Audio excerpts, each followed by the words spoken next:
Punalur KSRTC ഡിപ്പോയിലെ ഉപയോഗശൂന്യമായ ശുചിമുറികൾ കാരണം ദുരിതത്തിലായി യാത്രക്കാർ. ബസ് സ്റ്റാൻഡിലെത്തുന്ന യാത്രക്കാർക്ക് പ്രാഥമിക ആവശ്യങ്ങൾക്ക് സൗകര്യമില്ല. ഉപയോഗരഹിതമായ ശുചിമുറികൾ അധികൃതർ ബാരലുകൾ ഉപയോഗിച്ച് അടച്ചിരിക്കുകയാണ്. ശുചിമുറികൾ ഇല്ലാത്തതാണ് പുനലൂർ കെ.എസ്.ആർ.ടി.സിയിലെത്തുന്ന യാത്രക്കാർക്ക് ദുരിതമായി മാറുന്നത്. ഉപയോഗരഹിതമായ ശുചിമുറികൾ ബാരലുകൾ ഉപയോഗിച്ച് അധികൃതർ അടച്ചിരിക്കുകയാണ്. ഇതിനാൽ ശുചിമുറിയുടെ പരിസരങ്ങളിലാണ് ചിലർ പ്രാഥമിക ആവശ്യങ്ങൾ നിറവേറ്റുന്നത്. ദുർഗന്ധം മൂലം ഇതുവഴി പോകാൻ കഴിയാത്ത സാഹചര്യമാണ് നിലനിൽക്കുന്നത്.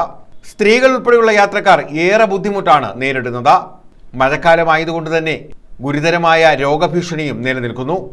ശുചീകരണ പ്രവർത്തനങ്ങൾ നടത്തുന്ന കാര്യത്തിൽ നഗരസഭയാകട്ടെ യാതൊരു നടപടിയും സ്വീകരിക്കുന്നില്ല. ശുചിത്വ കേരളം എന്ന് പറയുമ്പോഴും പുനലൂർ നഗരസഭയാകമാനം ദുർഗന്ധം വമിക്കുകയാണ്. ശുചിമുറികൾ വൃത്തിയാക്കി ഉപയോഗയോഗ്യമാക്കണമെന്ന ആവശ്യമാണ് യാത്രക്കാർ ഉന്നയിക്കുന്നത്. News bureau, Punalur.